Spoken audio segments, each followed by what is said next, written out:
wa Excel Master TZ. Kipindi kilichopita tulisoma jinsi ya kutumia count function tofauti. Tuliangalia jinsi ya kutumia function ya count, tuliangalia count blank na count a. Leo naenda kufundisha jinsi ya kutumia count if.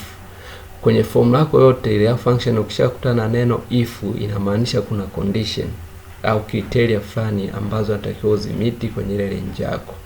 Kwa mimi naandika iko sign kama kawaida, naandika count if nakuja kwenye range yangu ambao sasa mimi nataka ni hesabu division 1 zipo ngapi kwenye ile range yangu ya hizi division. Kwa na highlight ile range yangu, nisha highlight ile range yangu na piga koma. Then nakuja kuangalia kwamba kwenye range yangu nataka ni hesabu kitu gani. Kwenye range yangu nataka ni hesabu division 1, na click hiyo division 1, ninapiga enter. Kwa vile vile kwa division 2 kama kawaida napiga tu count if, then nakuja kwenye range yangu ni ile ile, haibadiliki. Range yangu ya division napiga koma, then nina click hapa, nataka sasa ni subdivision 2, napiga hapo. Tayari nimeshapata division 2 zipo 7.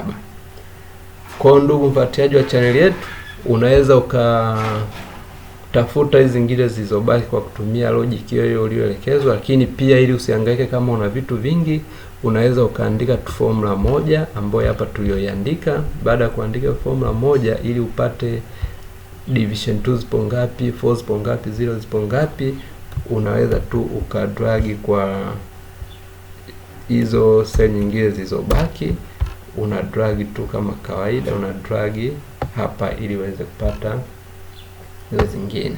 Kwa kumba hapa division 1 zipo 14, division 2 zipo 7, ili zipo 7, 4 ipo 1 na division 0 ipo 1. Kipindi kijacho nitaenda kufundisha jinsi ya kutumia count if s, ambapo tunaangalia condition au criteria zaidi ya moja. Ndugu mfuatiliaji wa channel yetu Excel Master TZ, subscribe channel yetu, like, comment, lakini pia share ili uweze kupata mafundisho mengine yote yanayoendelea. Kwenye mtandao wa kijamii tutafute kwa jina la Excel Master TZ.